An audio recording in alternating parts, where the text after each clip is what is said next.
first of all, it's a pleasure to be back, and it's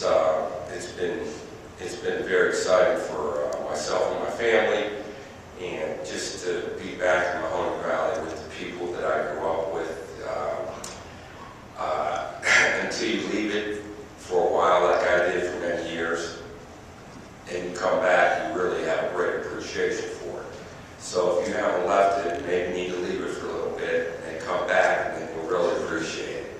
So we're very happy to be back, and very, very happy to be here with Coach Wolford and our staff.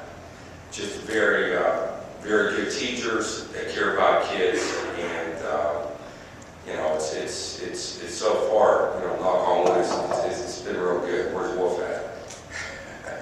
He left, huh? But anyways, oh, he's eating. What a surprise that should. But it's really been good. Our players, they've done a great job this spring. They've been very engaged. We've thrown a lot at them, and we kind of operate at a little different tempo and a little bit of urgency than what they've operated in the past. And so there's been some adjustments. I think coaching styles have changed a little bit. There's been a little bit of adjustment with that, and I think they've done a great job with it. And you know, we're so far, hopefully, just knock on wood, we continue to grow as we have and learn, and at the pace we have, and keep people healthy. We're going to be very excited about going into the fall. Defensively up front, our defensive line, I think Aronde Stanton has stood out as a leader. I think Nick DeCracker's done a really good job for us. Josh Fenderson's really improved each practice. Trevor Strickland, a redshirt freshman, has done a great job. And then Steve Zaborski from Fitch and Emmanuel Croma, two inside guys, redshirt guys, have really done a good job for us. Just off the top of my head, I think those 6 guys have done a very solid job, gotten better every practice. Linebacker-wise, Tevin Williams is a returning starter. He's going to be a true sophomore. He's had a really good spring. I think Travis Williams, who had a concussion last week, who will be back for the spring game, was doing really well. Bam, I don't want to screw his last name. You guys know what I mean. Bam, how do you pronounce it, Wolfie? Okay. He's really done a good job spelling Travis.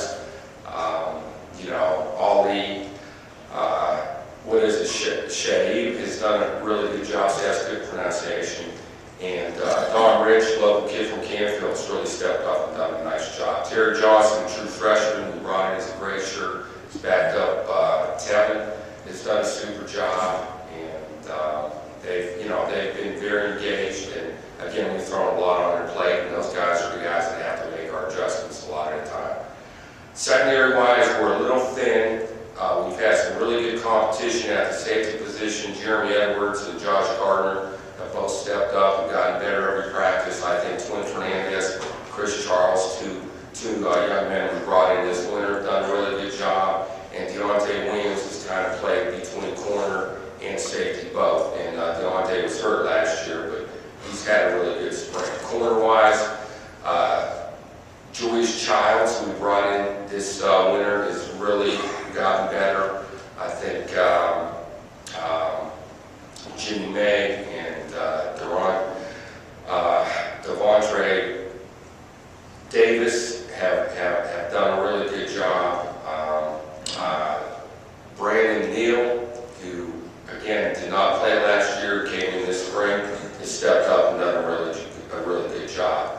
So those young men, and Parnell Taylor, who you'll see, who was an offensive player last year, you'll see him playing nickel for us Saturday night. Has stepped in and done a good job. So, you know, I pretty much went through everybody. I probably missed a few, but we've been very pleased with their enthusiasm, with their energy, and they've been very engaged. And hopefully we can continue to grow through the summer as they put themselves with Coach Cochran through their workouts, and then we hit fall camp running.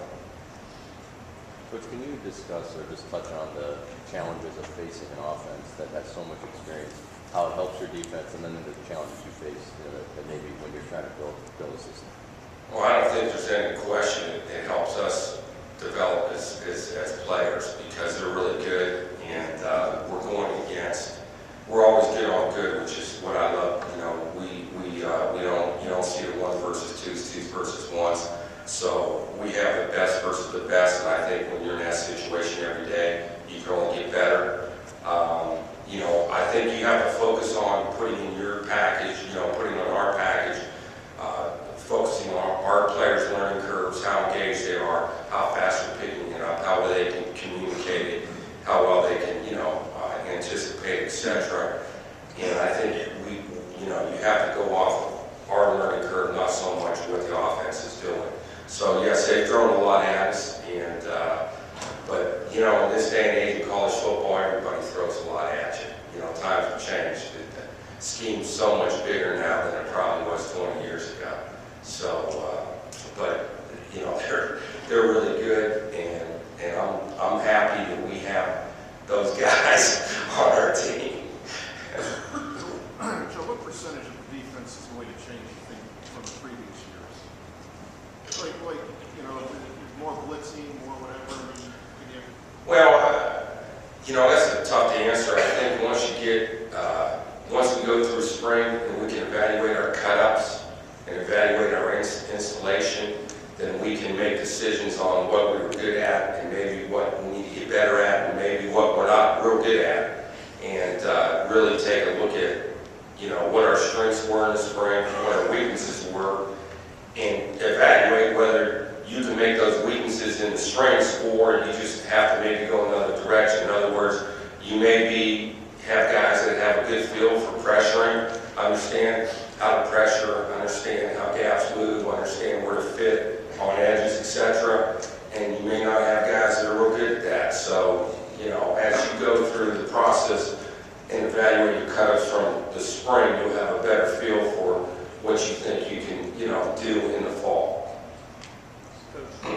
Coach Wolford has said in the past that he's hopeful that some of these players will, you know, take on personality traits of their coaches. That's one of the reasons that he has you here. Have you seen the intensity level with the defensive kids, you know, maybe increase throughout the spring since you've been here? I think they've become more urgent. I think their motors are running a little bit better. We still have a long way to go. So, I mean, I don't think you'll ever be pleased as a teacher. I mean, you always want more. You know, you always want their urgency higher. You want their motors running. So I think they've done a better job from when we first got here for winter workouts. If, you know, when we went through winter workouts and evaluated where we're at now, I think they're starting to understand the concepts of what we want. And, you know, they've really been very engaged, and they've been very positive through the whole process. So as long as we can keep them engaged, keep them positive, and keep them feeling good about what's going on, they're going to continue to grow. That's our job. Who's more intense out there, you or Wolford? I have no idea. I just do what I do every day. I don't really, you know, you just coach. You teach, and that's what you do. And you're wrapped in, you know, we're all our own little worlds out there, you know. And my world's a little bit bigger because I got to see the big picture. But at the end of the day, you know, you're teaching and coaching who you have, and you're trying to get them better every snap. He's the head coach, so you know, he's unbelievable. He's the best in the world. How much of this depth chart, especially on defense, is kind of fluid? Just you haven't really solidified starters at every position, especially the secondary season.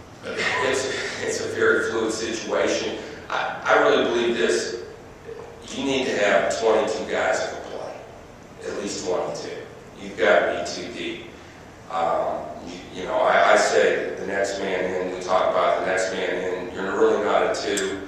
You know, you have to be the next man in. In other words, when it's your time to go, you have to pick up from where the guy you're replacing, you know, where he left off, and you have to do just as well, if not better, in some situations. So We're trying to build depth so that we have 4 safeties that we feel good about that can play at any time during the course of a game in any situation. And I think we want the same thing at corner, linebacker, etc.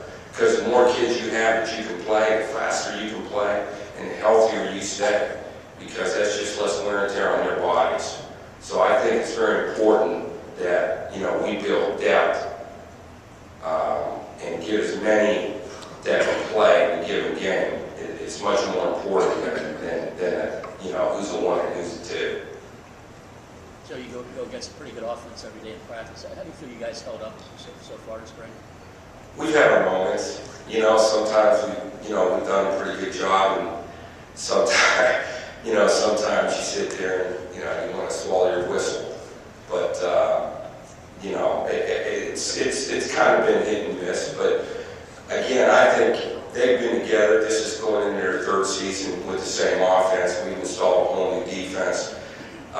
So I think when you're evaluating that, you have to keep that in mind a little bit. But again, I think you got to focus on, how much better your players are getting fundamentally, how much, how the improvement within communication with each other, the improvement on urgency, just having a high motor and tempos, running to the ball every snap, sprinting out of your transition to the ball when the ball's thrown. I think those are things that are much more important than how we're holding up, because at the end of the day, if we get those things taken care of, we're probably going to hold up against a lot of people. How much of an adjustment was it for you to go back to the FCS level, especially you going against Andrew Luck and Matthew Barkley and guys like that? Well, it's a little different. I mean, the athleticism is obviously, it's not as high at this level as it is at that level. I think, it's no different in NFL, the BCS. The speed's a little bit different. It's not quite as fast. But, at the end of the day, you have who you have, and when you get out there and you coach, you don't approach coaching kids at this level, even at high school, any different than you would at the BCS level. Just some things you got to coach a little bit more at times because of athleticism and possibly, size, weight, etc. Coach, how about Zaborski? You mentioned him as one of the possible starters on defense. He's a local guy, obviously. He's only a year and a half out of high school football. What has he done, in your opinion, that has made him ready to be on this team this early?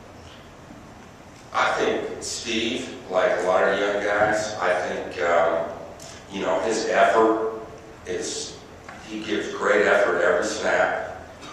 He rarely is misaligned. He rarely misses his assignments, which means he's an engaged learner, that he can see it and he listens. And he loves to play. And I think when you have that combination, I think regardless of how big you are, how fast you are, those intangibles or those characteristics make up for maybe lack of size or lack of speed.